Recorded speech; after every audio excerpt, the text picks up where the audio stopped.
জয় পাগলা বাবার জয়। বন্ধুরা সবাইকে অনেক অনেক স্বাগত। বন্ধুরা আজকে আমি যেই বিষয় নিয়ে আলোচনা করতে এসেছি সেটি কোনো রাশিভিত্তিক নয়, সেটি সবার জন্য। তার কারণটা হচ্ছে দীর্ঘ বহুদিন ধরেই আপনারা অনেক দর্শক বন্ধুরা আমাকে ব্যক্তিগতভাবে মেসেজ করে জানাচ্ছেন যে আপনারা লোন লোন নিয়ে বা ঋণ মুক্তির জন্য কিছু একটা ভিডিও বানাতে, কিছু প্রতিকার দিতে। কারণ অনেকেই আমি দেখছি যে অনেকেই ঋণের জালে প্রচুর পরিমাণে জর্জরিত হয়ে পড়েছেন। তো এই ঋণের জাল থেকে বেরোনোর জন্য কিছু টোটকা বা কিছু প্রতিকার, যেগুলো খুব পরিমাণে কাজ করবে, খুবই শক্তিশালী প্রতিকার, সেগুলো আমি আজকে আপনাদের সামনে বলবো। কারণ অনেক দিন ধরেই আমাকে ব্যক্তিগতভাবে আমাকে মেসেজ করে জানাচ্ছেন, যে বারবার করেই আমাকে বলছেন যে এটা নিয়ে একটা কিছু বলতে। তো আজকে সেই ঋণ মুক্তির বিষয় নিয়েই আমি একটা ভিডিও বানাবো, এবং সেই ভিডিওটা আমি আপনাদের সামনে আজকে তুলে ধরছি। সেই ব্যাখ্যাগুলো, সেই তথ্যগুলো আপনাদেরকে দেবো। একটা জিনিস আমি বলে দিচ্ছি, সেটা হচ্ছে যে যেইগুলো আমি বলবো সেগুলোকে নিয়ম এবং নিষ্ঠা ভরে আপনাদেরকে করতে হবে। এবং ওই একদিন দুদিন করে আর হচ্ছে না, বা 4-5 দিন করে আমার আর হচ্ছে না, এই জিনিসটা কিন্তু করলে চলবে না। এটাকে করে যেতে হবে, কয়েকটা দিন আপনাকে করে যেতে হবে। রেজাল্ট আপনি পাবেন, এটা আমি গ্যারান্টি দিয়ে বলছি। কারণ যেগুলো আমি আজকে যেই জিনিসগুলো বলবো, সেগুলো একটা দুটো নয়, আমি অনেকগুলোই আপনাকে প্রতিকার বলবো। যেটা আপনার সুবিধা মনে হবে আপনি সেই জিনিসটাই করবেন, কিন্তু নিয়ম নিয়ম এবং নিষ্ঠা মেনে এবং ধৈর্য সহকারে। আর এটুখানি আপনাদেরকে আমি বলতে পারি যে যেগুলো আমি বলছি সেগুলো খুবই শক্তিশালী, এবং বলতে পারেন মানে মারাত্মকই শক্তিশালী। সেই টোটকাগুলো, সেই প্রতিকারগুলো, এগুলো আপনাদের খুব পরিমাণে কাজ করবে। আপনাদের ঋণ মুক্তির পথ খুলে যাবে, যাতে আপনারা যে ঋণের জালে জর্জরিত হয়ে রয়েছেন, সেই ঋণের জাল থেকে আপনারা কিন্তু বেরিয়ে যাবেন ধীরে ধীরে। এটা আমি আপনাদেরকে চ্যালেঞ্জ করে বলতে পারি। এইবারে বিষয় হচ্ছে যে সর্বপ্রথম যেই জিনিসগুলো আমি বলবো, প্রথমত সবথেকে বড় ব্যাপার সেটা হচ্ছে যে ভিডিওটাকে স্কিপ করবেন না, কারণ নাহলে কিন্তু অনেকটা তথ্য আপনারা মিস করে যাবেন। সেকেন্ড হচ্ছে, একটা খাতা আর একটা পেন নিয়ে আপনারা বসে পড়ুন। কারণ আমি যেই জিনিসগুলো বলবো সেগুলো আপনারা ধীরে ধীরে সেগুলো লিখতে থাকুন নিজের খাতায়, যেরকম যেরকম করে বলছি। কারণ মনে রাখা তো সম্ভব না, ভিডিওটাও সেভ করে নেবেন, তার সাথে সাথে ওটাকে ধীরে ধীরে নিজের খাতাতেও লিখে রাখুন। যেইভাবে আমি বলবো ঠিক সেইভাবে সেই দিন ধরে আপনাদেরকে সেই নিয়মগুলো করতে হবে। তাতেই আপনারা দেখবেন ভালো ফল পাবেন। তো সর্বপ্রথম আমরা যেই জিনিসটা বলবো সেটা হচ্ছে যে আগে আমাদের এটা বুঝতে হবে যে ঋণ বা লোন আমরা কিসের জন্য জড়িত হয়ে পড়ি। এর পেছনে কিন্তু অনেকগুলো কারণ রয়েছে। একটা জ্যোতিষশাস্ত্রের দিক থেকে, আরেকটা রয়েছে আমাদের স্বভাব বা চারিত্রিকগত দিক থেকে। কীরকমভাবে? প্রথমত স্বভাব বা চারিত্রিক দিকটা আমি বলে দিচ্ছি। কিছু কিছু মানুষ আছেন, আমি সবাইকে বলছি না, কিছু কিছু মানুষ আছেন, খারাপভাবে নেবেন না, আমি তার জন্য ক্ষমা চেয়ে নিচ্ছি। দেখবেন তাদের লাইফস্টাইলটা একটু অন্যরকম, মানে তারা একটু বেশি লাক্সারিয়াস লাইফস্টাইল চায়, বা তারা একটু অন্যরকমভাবে নিজেদের লাইফটাকে লিড করে। বা হয়তো এমনও হতে পারে যে তারা একটা সময় যে প্রচুর পরিমাণে টাকা ইনকাম করতো, এবং সেই অনুযায়ী তারা লাইফস্টাইলটাকে লিড করতো। সেটাই স্বাভাবিক। আপনি যদি আজকে মাসে 80,000 বা 1,00,000 টাকা ইনকাম করেন, আপনি আপনার সংসার, আপনার লাইফস্টাইল সমস্তটাই, আপনার পরিবার সমস্তটাই আপনি সেরকমভাবে লিড করবেন। কিন্তু যখনই আপনি 10 বা 30,000 টাকা, 10 বা 20,000 টাকা বা 30,000 টাকার মধ্যে আসবেন, তখন আবার আপনার লাইফস্টাইলটা অন্যরকম হবে। এইবার যে ব্যক্তিটি মাসে 1,00,000 টাকা ইনকাম করছে, সে যখন আচমকা হট করে তার 10-20,000 টাকা স্যালারিতে বা 10-20,000 টাকা ইনকামে আসছে, তার কিন্তু মাথাটা তখন খারাপ হয়ে যাচ্ছে। সে তখন কোনো কিছু বুঝতে পারছে না কী করবে। কারণ সে তো এতদিন একরকমভাবে লাইফটাকে লিড করে আসছিল। এখন হট করে পড়ে গিয়ে সেরকম জায়গায় পড়ে গেছে। এইবারে কি হচ্ছে, যে আপনি তার পরিপ্রেক্ষিতে কী করছেন? ওই লাইফস্টাইলটাকে লিড করার জন্য কারো কাছ থেকে টাকা ধার নিচ্ছেন, এবং সেই টাকাটা আপনি বলছেন যে আপনি 1 মাস বাদে বা 2 মাস বাদে শোধ করে দেবেন। কিন্তু পরিস্থিতিটা কী দাঁড়াচ্ছে, যে আপনি তখন হয়তো শোধ করতে পারছেন না। এবার যার কাছ থেকে আপনি নিয়েছেন সে পাওনাদার আপনাকে চেপে ধরেছে, টাকা দিতেই হবে। আপনি তখন কি করলেন? ওই অগত্যা মধুসূদন, আপনি অন্য আরেকজনের কাছ থেকে টাকা ধার নিয়ে আসলেন, নিয়ে এঁকে দিলেন। এইবারে কি হচ্ছে, এরটা তো হয়তো শোধ হয়ে গেল, কিন্তু আবার নতুন আরেকজনের কাছে জড়িয়ে গেলেন। এবার সেটা হয়তো আপনি হাই ইন্টারেস্টে টাকা নিয়েছেন কারোর কাছ থেকে ধার, কারণ সেও সুযোগ বুঝে কোপ মারছে। সে দেখছে যে আপনার খুব পরিমাণে প্রয়োজন, আপনার কাছ থেকে আরও হাই ইন্টারেস্টে টাকা দিয়ে দিল। আপনিও তখন এই জায়গাটা সামলানোর জন্য ওখান থেকে নিলেন। তখন আবার ইন্টারেস্টের চাপ আপনার ঘাটের মধ্যে পড়ে গেল। আবার একে শোধ করতে গিয়ে আবার আরেকজনের কাছ থেকে নিলেন, কিন্তু দেখা যাচ্ছে সেখান থেকে সেরকম পেলেন না, সেখানেও বেঁধে গেল। আবার আগের জনের কাছ থেকে নিলেন, সেখান থেকেও বেঁধে গেল। এইভাবে ধীরে ধীরে কিন্তু এই ঋণের জালটা আপনার মধ্যে পেঁচিয়ে যাচ্ছে। আবার অনেক সময় দেখা যাচ্ছে যে আপনি হয়তো বাড়িতে নতুন রিনোভেট করতে চাইছেন, আপনি ব্যাংক লোন নিচ্ছেন, আপনি কার লোন নিচ্ছেন, বা আপনি অন্য কোনো কারণে, ঘরের কোনো কারণের জন্য বা বাড়ির কারোর অসুস্থতার জন্য আপনি টাকা ধার নিয়েছেন। এবার সেই টাকাটা আপনি সময় মতন দিতে পারছেন না, বা ইন্টারেস্টটা দিতে পারছেন না, বা সেই টাকাটা শোধ করতে পারছেন না, তখন আপনি আবার আরেক জায়গাতে টাকা এনে দিচ্ছেন। এরকম করে করে আপনার ঋণের জালটা বেরিয়ে যাচ্ছে, আপনি এরকমভাবে পেঁচিয়ে যাচ্ছেন। এবারে আসছি মেন যে জিনিসটা, যেটা আমাদের গ্রহগত ফল দেয়, যেটা আমাদের হাতের মধ্যে ফল দেয়, হাতের রেখা অনুযায়ী, যে আমাদের হাতের কোন রেখা বা কোন জায়গাটা, কোন ক্ষেত্রটা দুর্বল থাকলে বা খারাপ থাকলে, বা আমাদের জন্মছকে কোন গ্রহগুলো দুর্বল বা অশুভ অবস্থায় থাকলে পরে ঋণের জালে জর্জরিত হয়।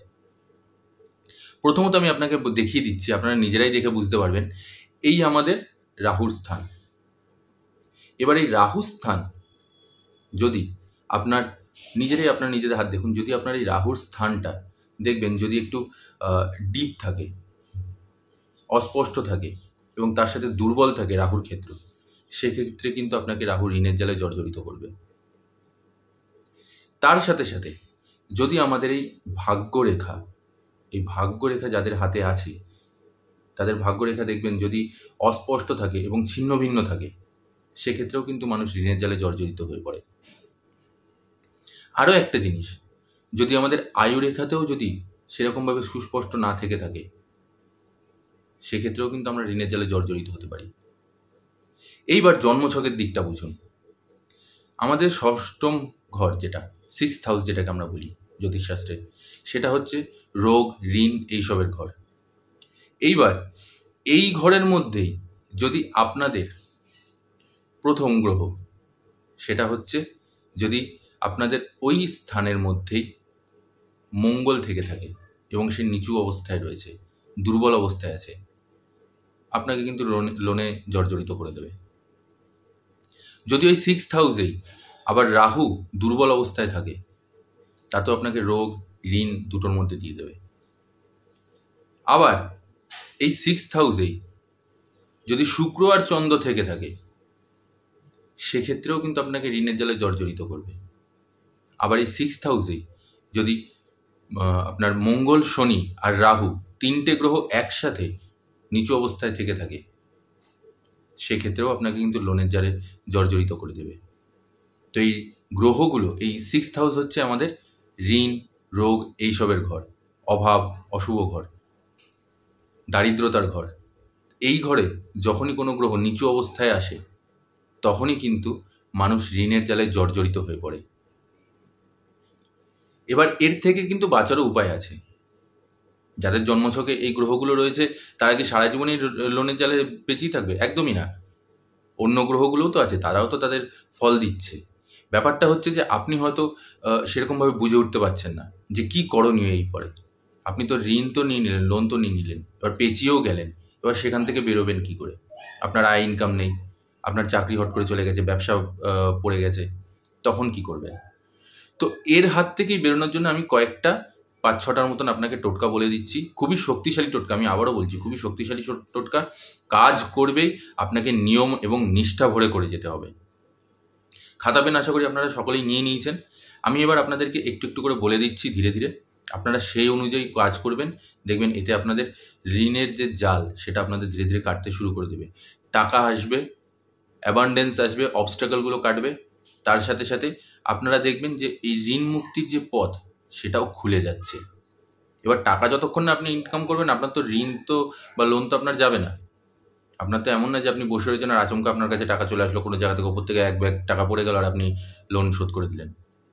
কর্ম আপনাকে করতে হবে, কর্ম করে সেই জায়গাটাকে ঠিক করতে হবে। তো সর্বপ্রথম আমি যে জিনিসগুলো বলছি আমি নিজেও লিখে রেখে দিয়েছি, কারণ অনেক সময় মনে থাকে না অনেকগুলো, তো আর খুব শক্তিশালী, তো সেই জন্য আমি ধীরে ধীরে আপনাদেরকে বলে দিচ্ছি, আপনারা সে অনুযায়ী লিখে নিন।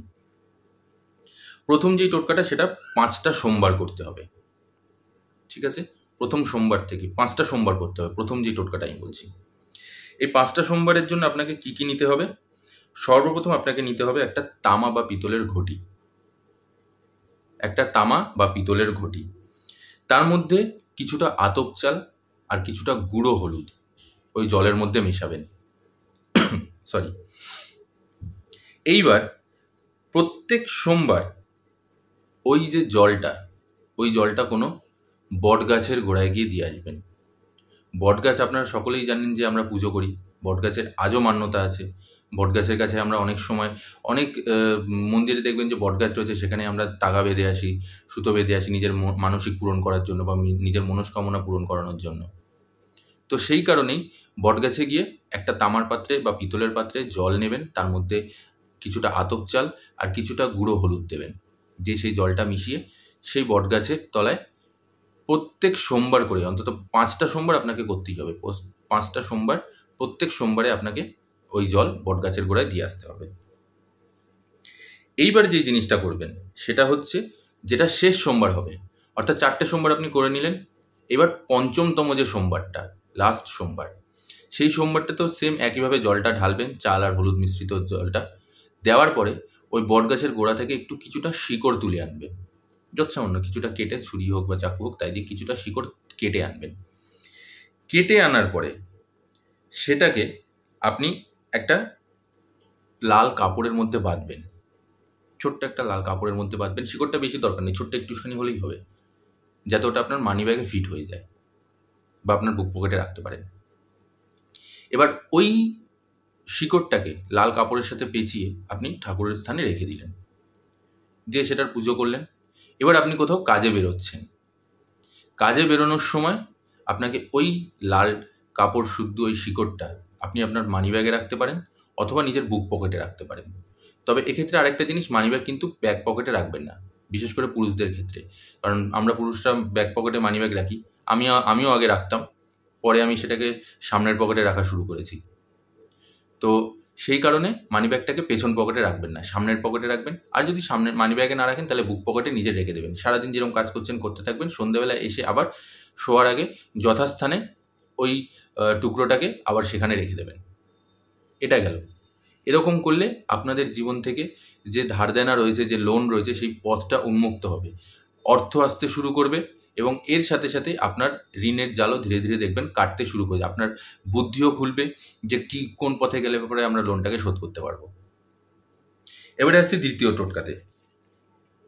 সেটার জন্য আপনাকে বুধবার দিন কাজ করতে হবে। বুধবার দিন কি করতে হবে? বুধবার দিন গোমাতাকে, আমরা গোমাতাকে সবাই পুজো করি আমাদের মায়ের রূপে, তাই গোমাতাকে আপনি প্রত্যেক বুধবার করে 1টি বা 2টি করে রুটি খাওয়াবেন নিজের হাতে।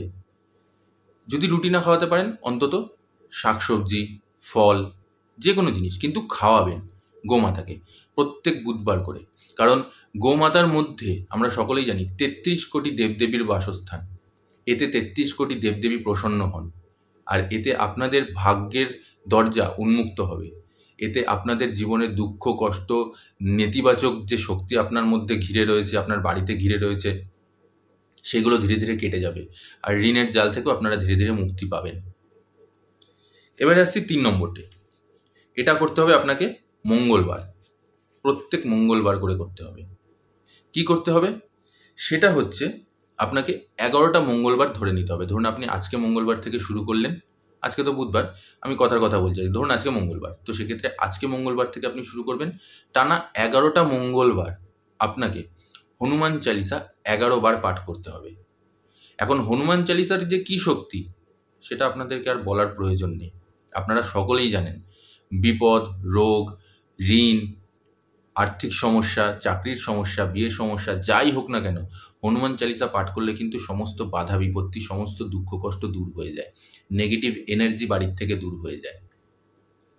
তো সেই ক্ষেত্রে আপনাকে 11টা মঙ্গলবার টানা 11 বার করে হনুমান চালিসা পাঠ করে যেতে হবে। এতে কিন্তু বজরংবলীর আশীর্বাদ আপনি পাবেন, আর বজরংবলীর আশীর্বাদ যখন আপনি পাবেন তখন ধার দেনা থেকে, ঋণের জাল থেকে মুক্ত হবেন। এবার এর সাথে সাথে আপনি কি কি করবেন? স্নান করে উঠে যখন আপনি হনুমান চালিসা পাঠ করবেন, তার আগে আপনি একটা লাল আসন পেতে নেবেন, লাল আসনে সম্পূর্ণ, তার মধ্যে আপনি বসবেন, বসে হনুমান চালিসা পাঠ করবেন। পাঠ করার আগে সবার আগে প্রভু শ্রী রামচন্দ্রকে আপনি প্রণাম জানাবেন, তারপরে মা অঞ্জনী দেবীকে প্রণাম জানাবেন, তারপরে বজরংবলীকে প্রণাম জানিয়ে আপনি হনুমান চালিসা পাঠ করবেন।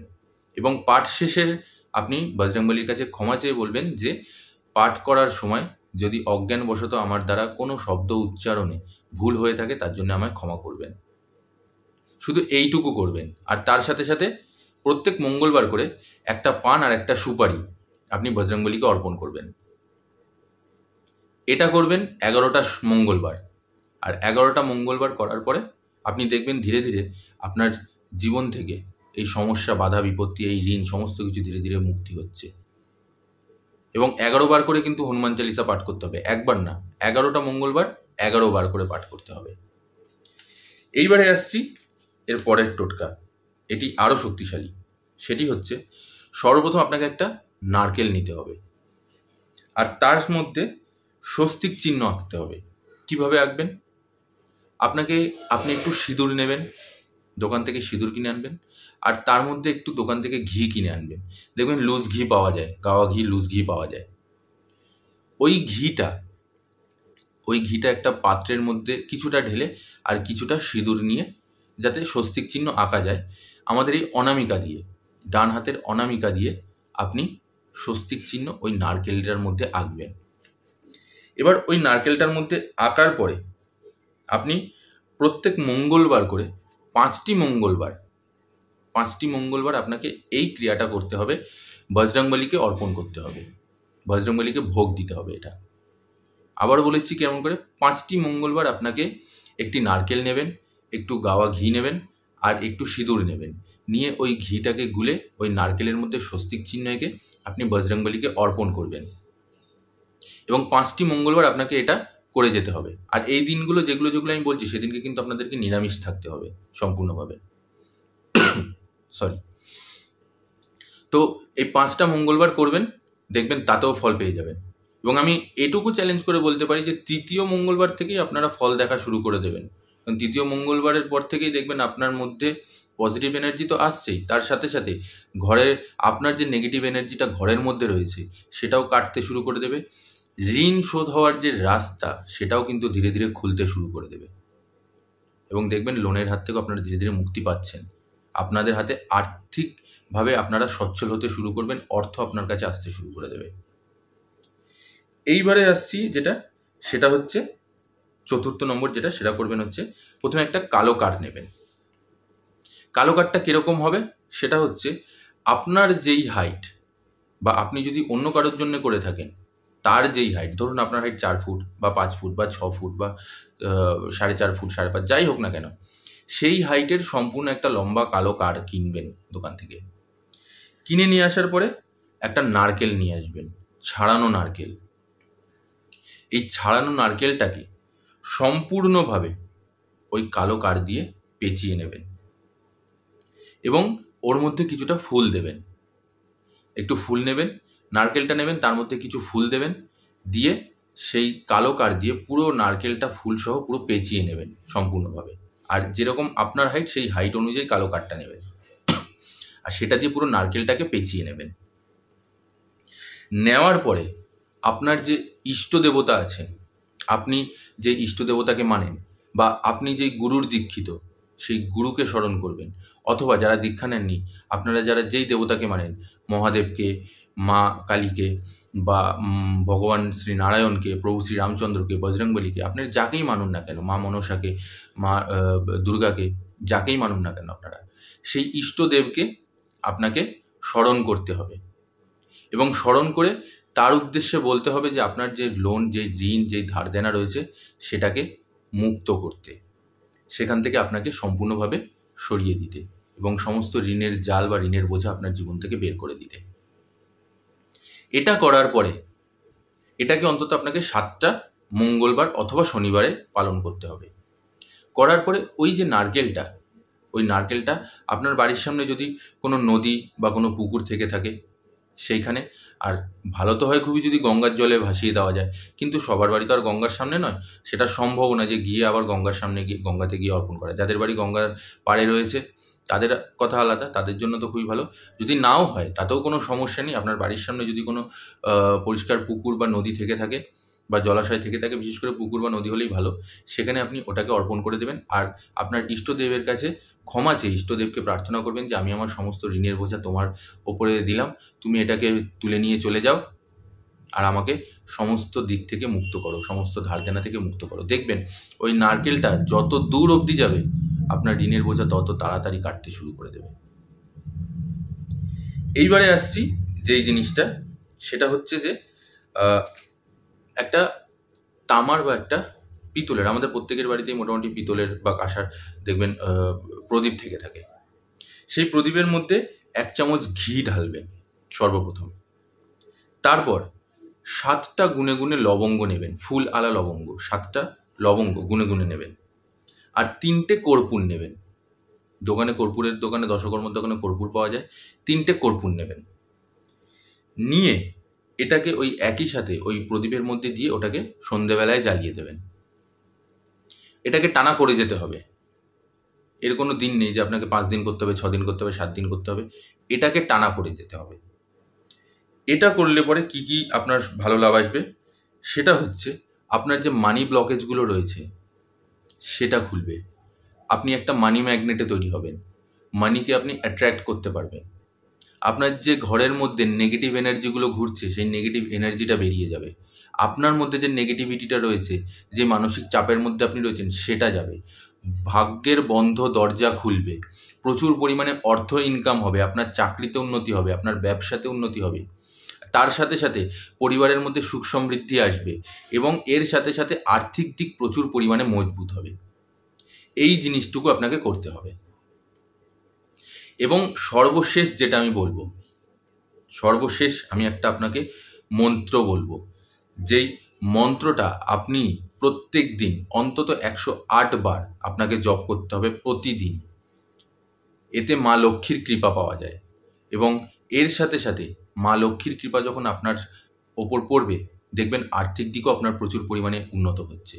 কি করতে হবে আমি মন্ত্রটা ডেসক্রিপশনেও লিখে দেবো, সেই মন্ত্রটা আপনারা জপ করবেন। ওং জুং স, আবারও বলছি, ওম জুং স। এই মন্ত্রটা আপনাকে 108 বার প্রত্যেক দিন জপ করে যেতে হবে। এতে মা লক্ষ্মী খুব পরিমাণে প্রসন্ন হবেন। এতে লোনকে শোধ করানোর রাস্তা আপনাকে বের করে দেবে, লোন শোধ হবেই, আমি এটা গ্যারান্টি দিয়ে বলছি। আপনাকে শুধু এই মন্ত্রটা 108 বার জপ করে যেতে হবে, আর কোনো কিচ্ছু না। এবার এর সাথে সাথে কিছু কিছু জিনিস আরও কিছু আপনারা অ্যাড করতে পারেন। নুন দিয়ে আপনি আপনার ঘর পরিষ্কার করবেন। যখন আপনি ঘর মুছছেন তখন তার মধ্যে 1 চামচ নুন ঢেলে দেবেন। নুন ঢেলে দিয়ে সেই জলটা দিয়ে পুরো ঘর মুছবেন। এতে নেগেটিভ এনার্জি চলে যাবে। বিছানায় বসে কোনোদিনও খাবার খাবেন না, না আপনি খাবেন না আপনার পরিবারের কাউকে খেতে দেবেন। ছোটো বাচ্চারাও অনেক সময় খেয়ে, তারা তো বাচ্চা মানুষ, তারা কী করবে, তবুও তাদেরকে বারণ করবেন বা তাদেরকে নিয়ে অন্য কোথাও খাওয়াবেন। যদি খুবই অসুবিধা হয় তাহলে সেক্ষেত্রে আপনি বিছানার ঘরের মধ্যে মেঝেতে বসে খাবেন, সেই জায়গাটা আবার পরিষ্কার করে দেবেন। কিন্তু বিছানায় বসে খাবার দাবার খাবেন না, এতে মা লক্ষ্মী অসন্তুষ্ট হন, মা লক্ষ্মী ক্ষুব্ধ হন। তার সাথে সাথে রাহুও কিন্তু দুর্বল হয়, আর রাহু যখনই দুর্বল হবে আপনার কিন্তু লোনের জালে জর্জরিত করে দেবে। এই জিনিসগুলোকে মাথায় রাখতে হবে। তো এই পদ্ধতিগুলো, এই টোটকাগুলো, এই প্রতিকারগুলো আপনারা করুন। আমি আপনাকে আশ্বাস দিচ্ছি আপনাদের জীবন থেকে লোনের যে সমস্যাগুলো চলছে সেই জিনিসগুলো ধীরে ধীরে কাটতে শুরু করে দেবে। অ্যাওয়ারনেস আপনারা খুব পরিমাণে পাবেন। আর তার সাথে সাথে দেখবেন আপনাদের যে অবস্ট্রাকলগুলো রয়েছে, যেই ডেটের মধ্যে আপনারা আটকে রয়েছেন, যেই লোনের মধ্যে আপনারা আটকে রয়েছেন, যেই জালটার মধ্যে আপনারা পেঁচিয়ে গেছেন, সেই জাল আপনাদের ধীরে ধীরে কাটবে, কাটতে বাধ্য। আমি এটা হলফ করে বলছি। কিন্তু আবারও বলছি, ধৈর্য ধরে ভক্তি সহকারে নিষ্ঠার সাথে করতে হবে। একদিন দুদিন করলাম আর করলাম না, হচ্ছে না বলে ছেড়ে দিলাম, বা আমি করে নিলাম কিন্তু তারপরেও আর কিছুই তো হচ্ছে না, হবে, হতে বাধ্য। কিন্তু আপনাকে আপনার জায়গায় নিষ্ঠা এবং ঈশ্বরের প্রতি বিশ্বাস আর ভরসা রাখতে হবে। কারণ ঈশ্বরের ওপর যদি নিষ্ঠার বিশ্বাস রাখেন, যদি ভরসা রাখেন, সে সব কিছু করবে, সে সব কিছু আপনাকে দিয়ে দেবে। যে জন্ম দিয়েছে সেই বাঁচাবে, আর যে ধাক্কা দিয়েছে সেই তুলবে, মেরে ফেলবে না। এটুকু মাথায় রাখবেন। শুধু আপনাকে আপনার জায়গায় সৎ এবং চরিত্রবান এবং ভদ্র হতে হবে। কারোর সাথে বাজে ব্যবহার বা কারোকে ছোট বড় বা অপমানসূচক কোনো কথাবার্তা বললে চলবে না। আর আজকের থেকেই আপনারা ডিসিশন নিয়ে নিন যে হুটহাট করে কোনো জিনিসের জন্য যে ঠিক আছে এই জিনিসটা আমার দরকার, টাকা নেই তো আমি অন্য একজনের কাছে ধার নিয়ে আমি করে নিচ্ছি। জিনিসটা তো কিনে নিলেন, কিন্তু ওই ধারটা শোধ করতে গিয়ে আপনাকে আরেকটা ধার করতে হবে। এই ইন্টেনশনগুলো, এই টেন্ডেন্সিগুলোকে আপনাকে ছাড়তে হবে। দেখুন তারপর উন্নতি আপনাদের সুনিশ্চিত। আর লোন থেকে আপনারা বেরিয়ে আসবেনই আসবেন। তো বন্ধুরা, এই ছিল সম্পূর্ণ তথ্যটি। আশা করছি আপনাদের ভালো লেগেছে। ভালো লাগলে অবশ্যই লাইক করে জানাবেন, কমেন্ট করে দেবেন, কমেন্ট করেও জানাবেন। তার সাথে সাথে প্রচুর প্রচুর শেয়ার করে দেবেন নিজের বন্ধুবান্ধব, আত্মীয়স্বজন সবার মধ্যে, যাতে তারাও এই সমস্যাগুলো থেকে মুক্ত হতে পারে এবং এই তথ্যটা পেয়ে তারাও লাভবান হতে পারে। আজ এখানেই শেষ করছি বন্ধুরা। আর কমেন্ট বক্সে অবশ্যই পাগলা বাবার জয় লিখবেন। আমি পাগলা বাবার কাছে আপনাদের এবং আপনাদের পরিবারের সকলের সুস্থতা এবং মঙ্গল কামনা করব। তার সাথে সাথে পাগলা বাবার কাছে এটাও আমি প্রার্থনা করব যাতে পাগলা বাবা আপনাদের সমস্ত ইতিবাচক ইচ্ছেগুলো পূরণ করে, আপনাদের সমস্যাগুলো জীবন থেকে দূর করে দেয়, বাধা বিপত্তিগুলো দূর করে দেয়, আপনারা যেই জিনিসগুলো চাইছেন সেগুলো যেন আপনারা পেয়ে যান। আর এই লোনের জাল, ঋণের জালের থেকে আপনাদেরকে যাতে পাগলা বাবা উদ্ধার করে দেয়। সবাই ভালো থাকবেন এবং সুস্থ থাকবেন। জয় পাগলা বাবা। নমস্কার।